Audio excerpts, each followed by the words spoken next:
जय जगन्नाथ। आज तुला राशि विषय आलोचना करवा। तुला राशि वैदिक लग्न कुंडली एवं तुला राशि लग्न चार्ट। तुला राशि शुक्राचार्य राशि। शुक्राचार्य होती नवग्रह मध्य अत्यंत बुद्धिमान, तीक्ष्ण बुद्धि सहित तीक्ष्ण शक्ति एवं तांकर जी आप देखिए भल भल सुंदर चेहरा थी व्यक्तित्व हूँ कि सुंदर जिनस पिंधुवा, सुंदर मेकअप नौथुवा, सब सजई होता, खाद्य अत्यंत भल भल खाद्य प्रिय, भल घरे रोथुवा, भल गाड़ी चढ़ुवा, लग्जरी लाइफ अर्थात आमर जदि कहवा भौतिक सुखर अधिकारी जदि आम कहवा तो तांकर सब देखिए लग्न कि राशि शुक्रंकर हो कि बेसिकली आप देखिए तुला राशि व्यक्ति कि तुला लग्न व्यक्ति एवं वृष राशि व्यक्ति कि वृष लग्न लोक मैंने एमती होता है। तो ये तुला राशि अर्थात शुक्र जेहेतु यांकर राशि स्वामी एवं निजे शुक्र होते कौन शुक्र देखिए आपने देखिए दी आखिर गोटे आखि टे खराब। तो देखिए आपर जो मैंने तुला राशि व्यक्ति आखि टे प्रोब्लेम होता है कि से बहुत सजई हूँ लाइफ रे सब भल जिनस, भल खाद्य, भल पिंधा पोशाक पत्र यू जिन चाहते। तो तुला राशि किंतु किसी दिन है आप देखिए बहुत किसी दिन है जीवन में उत्थान पतन चली जेबेठू मीन राशि शनि आसी इवन आप देखु ओवरऑल 2 वर्ष है आप लाइफ रे गोटे किसी गोटे डिफरेंट जिनस आरंभ हो जाए पैसा को लेकिन अर्थ को लेकिन बेसिकली आप बहुत जिन चाहूबे कि से करें ये सब जिन गुड़ा हो। तो अगस्ट मसरे ये जो गोचर परिवर्तन राशि अत्यधिक परिवर्तन हो गोटे प्रकार माने आपणकर जे राशिस्वामी कि आपणकर जी होती इष्ट देवता जदि आम कह आप शुक्राचार्य सी बर्तमान 12तम घर में। तो निश्चित भाव में आप गोचर कुंडली देखा तापर आलोचना करवा।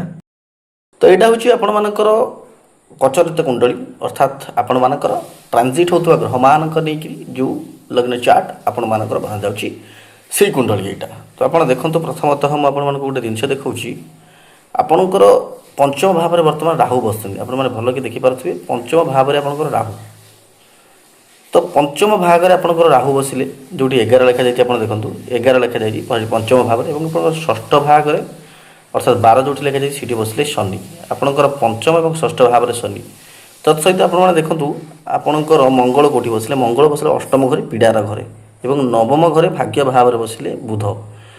आपणकर कर्मर घर 10th हाउस रे गुरु एवं सूर्य बसिले गुरु सूर्य ऊपर देखते आप केतु बसिले। तो केतु जो बसिले सी आपणकर एकादश भाव एवं शुक्र बसिले 12तम घरे। तो ये आपने कौन बुझिले जे 12तम घर अर्थात आपणकर जी स्वामी राशि स्वामी अधिपति सी होती 12तम घर। 12तम घर हूँ पीड़ा। तो आपंकर ये गोटे कथा बुझा पड़ो आपको जदि आपंकर लग्न स्वामी पीड़ा घरे एवं शनि आप षष्ठ घरे बस तो अगस्ट मसरे फर्स्ट कथा हूँ आपन को स्वास्थ्यगत जो असुविधा आपर बेसिकली आप मैंने देखिए दांत हाड़ जनित प्रोब्लेम किसी जो आम देखा जदि कुंडई हवा जो जिन आम कहूँ एलर्जिक रिएक्शन जोटा आम कहूँ से जिन हवा।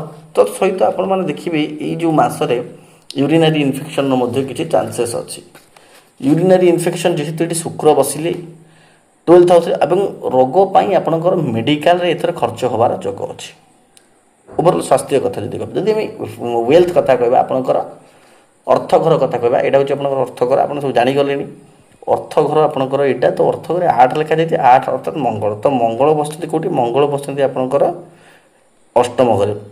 तो देखो मंगल मध्य बसी आपंकर पीड़ार घरे। तो शुक्र ये बसते गोटे प्रकार कष्ट दुख पीड़ा घरे मंगल मध्य आपंकर पीड़ार घरे बसते ये कौन होता मंगल बसुँच शुक्रंकर राशि मध्य। तो ये कौन होती ना आपण मैंने वेल्थ आपण मानकर जो इनकम भारटा थिला आपण मानक ऊपर निहाती इनकम करिया हम से भारटा पुणी बढ़ माने अर्थात आपको निश्चित भाव में इनकम करिया पड़ो किंतु जेहेतु ग्रह जनित प्रोब्लेम आसी आपण मानक प्रोब्लेम हम किंतु ये कौन सबुठ भल जिन जान आपण मानकर कर्म भाव में गुरु उच्चरे एवं सी 12 अगस्ट पर उदय हो अर्थात एवं जो बृहस्पति अस्त अच्छा तो सी उदय हो गला आपण मानकर निश्चित भाव में वेल्थ जो कथा आम कहवा वेल्थ आपंकर बहुत बढ़िया भाव में संगठित हम। अर्थात पैसा क्षेत्र जब मुझे कहि 12 तारीख पर 12 अगस्ट पर गुरु उदय है आपण मानक गोटे बहुत बढ़िया समयटा आसो। तापर आप देखो आप पंचम घर राहु बस पंचम घर राहु बसार अर्थ आप देखिए आप संतान मान बदमाशी कर दुष्टामी हम किंतु आप संतान पाठ पढ़ो जेहेतु बृहस्पति आप देखो बृहस्पति आप 1 2 3 4 5 6 7 8 ବୃହସ୍ପତିଙ୍କର ଅଷ୍ଟମ ଦୃଷ୍ଟି ନଥାଏ, କିନ୍ତୁ ଯେହେତୁ ଡାଇରେକ୍ଟଲି କେନ୍ଦ୍ର ଭାବରେ ଏଠି ଶନିଙ୍କ ଭାବକୁ ଡାଇରେକ୍ଟଲି ତାଙ୍କର ଗୋଟେ ପ୍ରକାର ଦୃଷ୍ଟି ଅଛି ଏବଂ ଏଇଟା ହେଉଛି କ'ଣ, ଏଇଟା ହେଉଛି କେନ୍ଦ୍ର। ତ କେନ୍ଦ୍ର ତ୍ରିକୋଣରେ ଯେହେତୁ ବୃହସ୍ପତିଙ୍କର ଡାଇରେକ୍ଟଲି 10 ଅର୍ଥାତ୍ ଶନିଦେବଙ୍କ ରାଶିକୁ ଅଛି ଏବଂ ଶନିଦେବଙ୍କ ରାଶି ହେଉଛି ରାହୁ ଯେଉଁଠି ବସିଛନ୍ତି ସେଇଟା ହେଉଛି ଶନିଦେବଙ୍କ ରାଶି। ତ ସେଇଥିପାଇଁ ପିଲା ଆପଣଙ୍କର ପାଠ ପଢ଼ିବ ନିଶ୍ଚିତ ଭାବରେ ବୃହସ୍ପତିଙ୍କର ଆଶୀର୍ବାଦ। ଶାସ୍ତ୍ର ଯାହା କୁହେ ମୁଁ ସେଇଆ କଥା କୁହେ। ବହୁତ ଜଣ କହିବେ ନାଇଁ ଏଠି ରାହୁ ବସିଛି ପାଠ ହବ ନାହିଁ। ଆପଣ ସବୁ ଜିନିଷଟାକୁ ଦେଖନ୍ତୁ, ଗୁରୁ ଏଇଠି ଡାଇରେକ୍ଟଲି ଶନିଦେବଙ୍କ ରାଶିକୁ ଏବଂ ଶନିଦେବଙ୍କ ରାଶି ମଧ୍ୟ ପଞ୍ଚମ ଭାଗରେ, ତ ନିଶ୍ଚିତ ଭାବରେ। କିନ୍ତୁ ସେୟାର ମାର୍କେଟ ଟ୍ରେଡିଂ ଏଇସବୁ ଜିନିଷରେ ଆପଣମାନଙ୍କର ଏଇ ଯେଉଁ ସମୟଟା ଭଲ ନୁହଁ। ଆପଣ ଚାକିରି କଥା କହିବେ, ଚାକିରି ଭାବରେ ସ୍ୱାମୀ ନିଜେ ବୃହସ୍ପତି କର୍ମ ଘରେ। ଚାକିରି କଥା ଯଦି ଆମେ କହିବା ଆପଣଙ୍କର ଦେଖନ୍ତୁ, ମୁଁ ଏଇ ଜିନିଷଟା କେବଳ ରୋଗ ନୁହେଁ, ହଁ ରୋଗରେ ମୁଁ ଗୋଟେ କଥା କହିନଥିଲି, ପେଟ ପ୍ରୋବ୍ଲେମ୍ ମଧ୍ୟ ଆପଣମାନଙ୍କର ନିଶ୍ଚିତ ଭାବରେ ହେଇପାରେ। ଶୁଣନ୍ତୁ, ଚାକିରି କଥା ଯଦି କମ୍ପ୍ଲିଟଲି କହିବା, ବୃହସ୍ପତି ହେଉଛନ୍ତି ଚାକିରି ଘରର ମାଲିକ। ବୃହସ୍ପତି କର୍ମ ଘରରେ ମଧ୍ୟ ବସିଛନ୍ତି। ଜବ୍ ଘରର ମାଲିକ ଯଦି କର୍ମ ଘରେ ବସିଛନ୍ତି, ସିଏ ଯେତେବେଳେ ବୃହସ୍ପତି ଉଦୟ ହେଉଛନ୍ତି 12 ତାରିଖ ପରେ, ତ ଆପଣମାନଙ୍କର ଚାକିରି ପାଇଁ ମଧ୍ୟ ଏଇଟା ଗୋଟେ ବହୁତ ବଢ଼ିଆ ଇମ୍ପୋର୍ଟାଣ୍ଟ ସମୟ ଆପଣମାନଙ୍କର ହେଇଯିବ।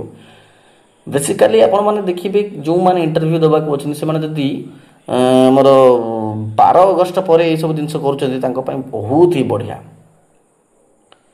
ଏଠି ମଙ୍ଗଳ ଆପଣଙ୍କୁ ଚିରାଚରିତ ଭାବରେ ଅର୍ଥ ଅଷ୍ଟମ ଭାଗରେ ବସିଲେ ନ ଦେଇପାରନ୍ତି ଶୁକ୍ରଙ୍କ ରାଶିରେ, କିନ୍ତୁ ମଙ୍ଗଳ ଆପଣଙ୍କର ଗୋଟେ ପ୍ରକାର ହେଲ୍ପ କ'ଣ କରି ଜାଣିଛ, ଆପଣଙ୍କର ଯେଉଁ କଷ୍ଟ ସହିବାର ଶକ୍ତି ଏବଂ ଆପଣଙ୍କ ଯଦି ଗୋଟେ ଇଣ୍ଟରଭ୍ୟୁ ଆଗରୁ ଆପଣ ଫେଲ୍ ହେଇଯାଇଥିଲେ, ସେ ଇଣ୍ଟରଭ୍ୟୁଟା କେମିତି ଆପଣ ପୁଣି ଜିତିବେ ତାର ଜୋସ୍ ମଙ୍ଗଳ ନିଶ୍ଚିତ ଭାବରେ ଆପଣମାନଙ୍କୁ ଏଠି ଦେବେ। ଯେହେତୁ ଶୁକ୍ରାଚାର୍ଯ୍ୟ ମଧ୍ୟ ଗୁରୁଙ୍କ ରାଶିରେ ବସିଛନ୍ତି। ଭାଗ୍ୟ ଭାବରେ ଆପଣମାନଙ୍କର ଦେଖନ୍ତୁ ବୁଧ ବହୁତ ଶୁଭ ଆପଣଙ୍କ ପାଇଁ ଏବଂ ସେ ନିଜ ରାଶିରେ ମଧ୍ୟ ଅଛନ୍ତି। ଏବଂ ସବୁଠୁ ଇମ୍ପୋର୍ଟାଣ୍ଟ ହେଉଛି 5 ତାରିଖ ପରେ ବୁଧ ମଧ୍ୟ ପଡ଼ିଯିବେ ଆପଣଙ୍କର ଏଇ ଯେଉଁ ଏଠି ବୁଧାଦିତ୍ୟ ଯୋଗ ହେଇଯିବ ଆପଣମାନଙ୍କର, ସେତେବେଳେ କ୍ୟାରିୟର ଭାବକୁ ପଡ଼ିଯିବ। ତ ଗୋଟେ ପ୍ରକାର 5 ତାରିଖ ପରେ ଆପଣମାନଙ୍କର ମୋଟାମୋଟି ଭାବରେ ବହୁତ ବଢ଼ିଆ ସମୟଟା ଆସିବ। ଏବଂ ମୁଁ ଯେମିତି କହିଲି 12 ଅଗଷ୍ଟ ପରେ ଆପଣମାନଙ୍କର ଗୁରୁ ଉଦୟ ହେଲା ପରେ ଆପଣମାନେ ବହୁତ ହି ବଢ଼ିଆ ଜବ୍ କ୍ଷେତ୍ରରେ ବହୁତ ବଢ଼ିଆ, ଇଭେନ୍ ଆପଣ ଅର୍ଥ କ୍ଷେତ୍ରରେ ବି ସେ ସମୟରେ ଉନ୍ନତି ହେବ। କିନ୍ତୁ ଗୋଟେ କଥା ମୁଁ ସର୍ବଦା ଯେମିତି କୁହେ ଆପଣମାନଙ୍କୁ, ଏଇଟା ହେଉଛି ତୁଳା ରାଶିର କମ୍ପ୍ଲିଟଲି ଜେନେରାଲ କୁଣ୍ଡଳୀ। ଏଇଟା ଆପଣଙ୍କ ନିଜ ଜନ୍ମଜାତକ ଦେଖନ୍ତୁ, ନିଜ ଜନ୍ମଜାତକରେ ମଧ୍ୟ ଗୁରୁ ଦେଖନ୍ତୁ। ମୁଁ ଏଇଠି କହିଲି ଗୁରୁ ଏଇଠି ବସିଛନ୍ତି, ବୁଧ ଏଇଠି ବସିଛନ୍ତି, ଗୋଟେ ପ୍ରକାର ଆପଣମାନଙ୍କୁ ପ୍ରଫିଟ୍ ହେବ। ନାଇଁ ଆପଣମାନଙ୍କର ଗୁରୁ ବସିଥିବେ 12 ଭାବରେ, ସେଠି ଯଦି ଗୁରୁ ଆପଣମାନଙ୍କ ନିଜ ଜାତକରେ 12 ଭାବରେ ବସିଥିବେ, ଆଉ ଏଇ ଯେଉଁ ମୁଁ କହିଲି ଏଠି ଗୋଟେ ବୁଧାଦିତ୍ୟ ଯୁଗ ହେବ ସୂର୍ଯ୍ୟଙ୍କ କ୍ଷେତ୍ରରେ, ଆପଣଙ୍କର ବୁଧ ବସିଥିବ ଅଲଗା ଜାଗାରେ, ତ ଇଏ ଯେତେ ବୁଧାଦିତ୍ୟ ହେଲେ ଯୋଗ ହେଲେ, ଯେତେ ଗୁରୁ ଉଚ୍ଚରେ ରହିଲେ ମଧ୍ୟ ଗୋଚର କୁଣ୍ଡଳୀରେ ଆପଣମାନଙ୍କର ଫାଇଦା ହେବନି। ଯଦି ଗୁରୁ ଆପଣଙ୍କର 12ତମ ଘରେ ରହିବେ, ତ ଏ ସମୟରେ ଆପଣମାନଙ୍କ ପାଇଁ ଉଦୟ ହେଲେ ଗୁରୁ ଆହୁରି ଖରାପ ହେବେ। ତ ସେଥିପାଇଁ ଆପଣ ନିଜର ଜାତକ ଦେଖନ୍ତୁ, ନିଜର ସେ ସର୍ବଦା ମୁଁ କ'ଣ କହିନି, ଏଇଟା ହେଉଛି ଗୋଟେ ପ୍ରକାର ନକ୍ସା, କିନ୍ତୁ ଆମର ଯେଉଁ ଅରିଜିନାଲ ନକ୍ସା ଯେମିତି ଆମେ କହିବା, ସେଇଟା ହେଉଛି ଆମର ନିଜ ଜାତକ। ନିଜ ଜାତକ ସାଥେ ଏଇ ଯେଉଁ ଜାତକଟାକୁ ଗୋଚର କୁଣ୍ଡଳୀକୁ ଆପଣମାନେ ନିଜ ଜାତକ ପ୍ରଥମ ଦେଖନ୍ତୁ, ତାପରେ ଆପଣଙ୍କର କଣ୍ଡିସନ୍ ଦେଖନ୍ତୁ, ଗ୍ରହମାନଙ୍କର କଣ୍ଡିସନ୍, ଗ୍ରହମାନେ କେଉଁ ଡିଗ୍ରୀରେ ଅଛନ୍ତି, ତାପରେ ଏଇ ଯେଉଁ କୁଣ୍ଡଳୀ ଆପଣ ଦେଖନ୍ତୁ, ନିଜେ ଆପଣ ଜାଣିପାରିବେ କ'ଣ ଆପଣଙ୍କର ଦଶା ଅନ୍ତର୍ଦଶା ମଧ୍ୟ ପଡ଼ିଛି, ସେଇ ଅନୁସାରେ ଆପଣମାନଙ୍କର ଫଳ ହେବ। ହଁ, ଆପଣମାନେ ଯେକୌଣସି ଏକ ବହୁତ ଭଲ ଜ୍ୟୋତିଷବିଦକୁ ଦେଖନ୍ତୁ।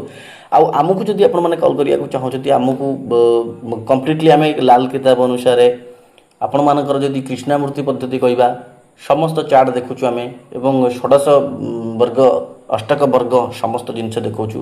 କମ୍ପ୍ଲିଟଲି ଆପଣଙ୍କ ସହିତ ଫୋନ୍ରେ ଡିସ୍କସନ୍ ହେଉଛି। ବହୁତ ଯେଉଁ ବନ୍ଧୁମାନେ କଲ୍ କରୁଛନ୍ତି, ନିଶ୍ଚିତ ଭାବରେ ଆମେ ତାଙ୍କୁ ଟାଇମ୍ ତ ଦେଉଛୁ, କିନ୍ତୁ ଯଦି ଆମେ ଫୋନ୍ ଉଠାଇ ପାରୁନୁ, ଆପଣମାନେ ଆମକୁ ମେସେଜ୍ କରିଦିଅନ୍ତୁ, ନିଶ୍ଚିତ ଭାବରେ ଆପଣଙ୍କୁ କଲ୍ ଠିକ୍ ସମୟରେ ଆପଣଙ୍କୁ ପଳାଇବ। ବାସ୍ ଆପଣଙ୍କୁ ସ୍ଲଟ୍ ବୁକ୍ କରିଦେବାକୁ ହେବ, ଦେନ୍ ଠିକ୍ ଟାଇମ୍ରେ ଆପଣମାନଙ୍କୁ ନିଶ୍ଚିତ ଭାବରେ କଲ୍ ଯିବ, ଆରାମସେ ଆପଣଙ୍କୁ ପ୍ରତିକାରମୂଳକ କାର୍ଯ୍ୟବିଧି ସବୁ କୁହାଯିବ। ହଁ, ତ ଦଶମ ଘର କ୍ୟାରିୟର ଘରେ ଆପଣଙ୍କର ସୂର୍ଯ୍ୟ ଏବଂ ବୁଧ ସେତେବେଳେ 5 ତାରିଖ ପରେ ବସିଯିବେ, ଗୁରୁ ମଧ୍ୟ ଏଇଠି ରହିଲେ ଉଚ୍ଚରେ। ଆପଣଙ୍କ ଜବ୍ କ୍ଷେତ୍ର ପାଇଁ ଯେମିତି ମୁଁ କହିଲି ଏଠି 1 2 3 4 5 ଗୋଟେ ପ୍ରକାର ଶନିଙ୍କର ଦେଖନ୍ତୁ ଆପଣମାନଙ୍କର ଏଠି ଶନି ଆକ୍ଚୁଆଲି ଜବ୍ ଘରର ମାଲିକ, କିନ୍ତୁ ଏଠି ଜବ୍ ଘରେ ବସିଛନ୍ତି, କିନ୍ତୁ ମାଲିକ ହେଉଛନ୍ତି ବୃହସ୍ପତି। ତ ଏଠି ଶନି ଏଠି ଯେତେ ଦୃଷ୍ଟି ପକାଇଲେ କି ଯାହା କଲେ ବି ଆପଣମାନଙ୍କ ପାଇଁ ଗୋଟେ ବଢ଼ିଆ ପଜିଟିଭ୍ ଜିନିଷଟା ଏଠି ସୂର୍ଯ୍ୟ ଏବଂ ଗୁରୁଙ୍କ ଦ୍ୱାରା, ତତ୍ ସହିତ ବୁଧ ଏବଂ ସୂର୍ଯ୍ୟ ଗୁରୁଙ୍କ ଦ୍ୱାରା ଗୋଟେ ବହୁତ ବଢ଼ିଆ ଭାବରେ ଅନୁଷ୍ଠିତ ହେବ। ତାପରେ ମୁଁ ଆଉ ଗୋଟେ କଥା କହୁଛି, ଆପଣଙ୍କର ଭାଗ୍ୟ ଭାବରେ କେତୁ, ଆମର ଆପଣଙ୍କର ଏକାଦଶ ଭାବରେ କେତୁ, ଇଚ୍ଛା ପୂର୍ଣ୍ଣ ଭାବରେ, ଇଚ୍ଛା ପୂର୍ଣ୍ଣ ଭାବର ମାଲିକ ଆପଣ ଦେଖନ୍ତୁ 5 ମାନେ ଆପଣ ଜାଣିଛନ୍ତି ସିଂହ ରାଶି। ସିଂହ ରାଶିର ମାଲିକ କିଏ? ସିଂହ ରାଶିର ମାଲିକ ହେଉଛନ୍ତି ସୂର୍ଯ୍ୟଦେବ। ସୂର୍ଯ୍ୟଦେବ କର୍ମ ଘରେ, ଏଇଟା ଗୋଟେ ବହୁତ ବଢ଼ିଆ ସମୟ ଆପଣମାନଙ୍କର। ଯଦି ଆମେ ଗ୍ରହ ଗୋଚର କଥା କହିବା, 5 ତାରିଖ ପରେ ତୁଳା ରାଶିରେ ଅତ୍ୟନ୍ତ ଯୋଗ, ମାନେ ଗୋଟେ ପ୍ରକାର ରାଜଯୁଗ, ପଞ୍ଚମହାପୁରୁଷ ରାଜଯୁଗ ମଧ୍ୟ ଗଠିତ ହେଉଛି, ବୁଧାଦିତ୍ୟ ଯୁଗ ମଧ୍ୟ ଗଠିତ ହେଉଛି। ହଁ, କିଛି କାଂଶରେ ଆପଣମାନଙ୍କର ମୁଁ ଯେମିତି କହିଲି ଶୁକ୍ର ଯେହେତୁ ଏଠି ବସିଛନ୍ତି, ଆପଣମାନଙ୍କର ସ୍ୱାସ୍ଥ୍ୟର ପ୍ରୋବ୍ଲେମ୍ ହେଇପାରେ, ଆପଣମାନଙ୍କର ଅର୍ଥ ଖର୍ଚ୍ଚ ହେଇପାରେ, ମେଡ଼ିକାଲ ଇସ୍ୟୁ ନେଇକିରି ଦିନ ଆପଣମାନଙ୍କର ଯଦି ଦେଖନ୍ତୁ ଆପଣଙ୍କ ଜାତକରେ ଯଦି ଶୁକ୍ର ଅଷ୍ଟମ 12 କିମ୍ବା ଷଷ୍ଠ ଘରେ ବସିଥିବେ ଏ ଟାଇମ୍ରେ ଆପଣମାନଙ୍କର ଅପରେସନର ମଧ୍ୟ ଯୋଗ ହୋଇପାରେ। ତ ସେଇଥିପାଇଁ ମୁଁ ସର୍ବଦା କୁହେ ଯଦି ଆପଣ ଏଇ ଯେଉଁ ଗୋଚର କୁଣ୍ଡଳୀ ଯେହେତୁ 12ତମ ଘରେ ଆପଣଙ୍କ ଯଦି କୌଣସି ଖରାପ ରାଶିରେ ବସିଥିବେ କିମ୍ବା ଖରାପ ଘରେ ବସିଥିବେ ତ ନିଶ୍ଚିତ ଭାବରେ ଯାହାକୁ ଡାଇବେଟିସ୍ ହେଇଛି ଏସବୁ ଆପଣ ଟିକେ ଚେକ୍ କରିଥାନ୍ତୁ ଭାଇ ଯେହେତୁ ଶୁକ୍ର 12ତମ ଘରେ ଟିକେ ପ୍ରୋବ୍ଲେମ୍ କିନ୍ତୁ ଶୁକ୍ର ଏଠି ଷ୍ଟ୍ରଙ୍ଗ ହେଇଥାନ୍ତି ଶୁକ୍ର ଏଠି ଷ୍ଟ୍ରଙ୍ଗ ହେଇଥାନ୍ତି ବୁଧଙ୍କ ରାଶି ଏଠି ଦେଖନ୍ତୁ ବୁଧଙ୍କ ରାଶିରେ ବସିଛନ୍ତି ମଧ୍ୟ କିନ୍ତୁ ଏଠି 12ତମ ଘରେ ଯାହା ବି ହେଲେ ଖର୍ଚ୍ଚର ଘର ବ୍ୟୟର ଘର କଷ୍ଟର ଘର କୋର୍ଟ କଚେରୀ ଯେମିତି କିଛି ଗୋଟେ ପ୍ରୋବ୍ଲେମ୍ ମଧ୍ୟ ଆପଣମାନଙ୍କୁ ଦେଖୁଛି ବଟ୍ ଏଥିରେ ମଧ୍ୟ ଆପଣମାନଙ୍କର ଜିତିବାର ଅଛି ଏବଂ ଆପଣମାନଙ୍କର ଶତ୍ରୁ ବହୁତ ତୁଳା ରାଶିର ଆପଣଙ୍କୁ ସହିପାରନ୍ତିନି ଲୋକ ଏବେ ଶନି ବସିଛନ୍ତି ସେ ଶତ୍ରୁମାନେ ନ ସହିଲେ କ'ଣ ହେଲା ବର୍ତ୍ତମାନ ସିଏ ଶତ୍ରୁମାନେ ଯେଉଁ ଆପଣଙ୍କୁ ହଇରାଣ କରୁଥିଲେ ଏବେ ଆପଣ ତାକୁ ହଇରାଣ କରିବେ ତ ଏଇ ଥିଲା ଆପଣମାନଙ୍କର ଗୋଚରିତ କୁଣ୍ଡଳୀ ତୁଳା ରାଶିର।